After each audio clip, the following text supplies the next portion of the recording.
We are spoiled by modern fighting games. They look crazy good, they feel great, and even the least balanced ones are still fairly competitive. It's enough to make one lose the frame of reference of just how wild things can get. This is what today's video is all about. We're going to take a quick look at some of the weirdest fighting games out there. Most of them comfortably fall into the Kusogate territory, but this isn't going to be about bashing their quality. Let's just have fun with things that are more than a little bit unusual. And if you end up enjoying the video, consider dropping a sub.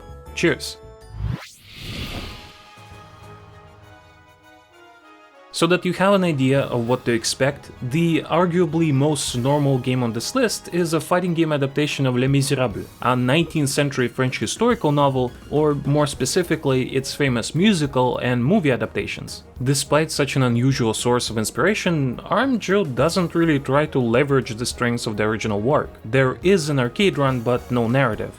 So it's all hanging on the gameplay, characters, and the setting. Takase managed to take characters who are essentially just normal people and turn it into a crazy fighter that could easily fit among something like JoJo or Guilty Gear. Although the actual gameplay and mechanics feel inspired by SNK games. You got the ABCD buttons, you got similar inputs, dodges, and all that good stuff. But what really makes it shine are the crazy special attacks. The game rejects any attempt at being grounded. So you can summon a barricade on top of your opponent, shoot a policeman out of the sky to use their body as a projectile, or if you're Javert, send a squad of police to trample your opposition. If that's not wild enough, there's even joke characters, like a little rabbit with a guardian baby, inspired by the developer's son. If this looks fun, you can still easily jump in and play with your friend for some guaranteed absurdity and fun matches.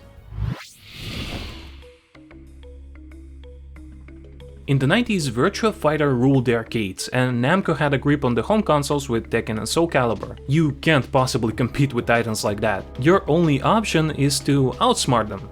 Somehow. At least that seems to be what H-Tech was thinking with Fighter Maker. On the surface, it's the definition of mediocrity. It's the 3D fighter at home. The roster is somewhat big, but incredibly unremarkable, filled with B-listers that failed their auditions to get into better games. The gameplay fails to impress as well. It's clunky, it's basic, and entirely unrefined. But the game's main feature is what makes it worthy of attention, and what puts it on this list. Fighter Maker promised professional quality design tools, and it delivered.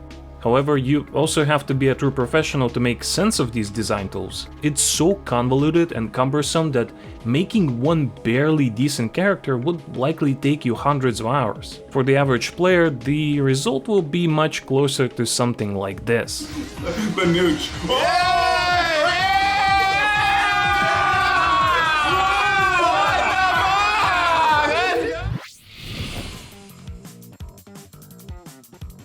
Fight of Animals marks a shift on our list towards games that very openly embrace the weirdness and crank it up to 11. And just for reference, this title comes from the same people who gave us a fighting game where Jesus can square off against Santa Claus, so they know what they're doing. Much like with Fighter Maker, gameplay is not really something to write home about. It's a fairly basic 4-button fighter with simplified controls. You could compare it to something like Grand Blue Fantasy Versus. However, the characters and their abilities make it a very entertaining little indie fighter.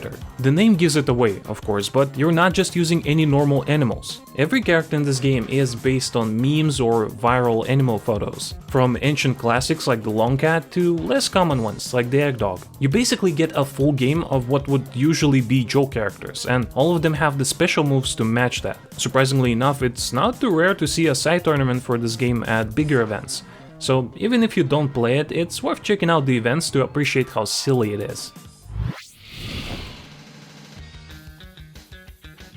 Now this game is a true cult classic. Everything about this game is perfect, even the name. When you hear Dong Dong Never Die, you should already have an idea of what you're getting into. And if not, this intro will definitely fix that.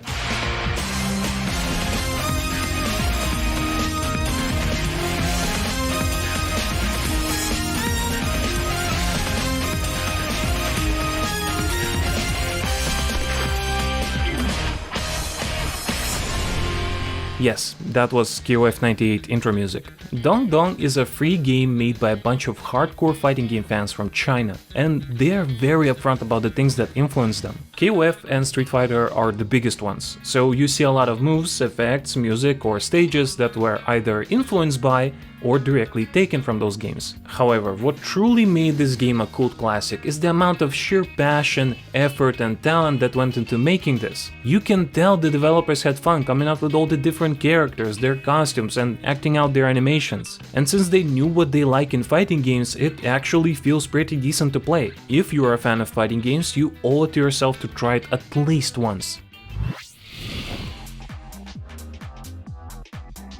Now we get to what might just be the ultimate fighting game shitpost. Chianta is a fighting game equivalent of Galo Sengen or Xavier Renegade Angel, combined with a sensory overload. It doesn't make sense, because it doesn't try to. If anything, it feels like each update tries to push the boundary of how ridiculous this game can get. If you're wondering, it plays exactly as it looks. Chianta might just have some of the easiest touch of death combos in all of fighting games. And that's not because of some developer oversight, it's basically the opposite, because the lack of collision boxes and infinite buffer window make it so much easier to let the magic happen. What's even crazier is that this game has an actual story mode, but it's somehow even more wild than the rest of the game. You can pause to read the description and let's leave it at that. What's more, Chianta has rollback and it's absolutely free, so once again, feel free to give it a try. It's quite the wild ride. That's obviously not all the weird fighting games out there, but it's all that we could fit for this video. Thank you for watching all the way to the end, and goodbye.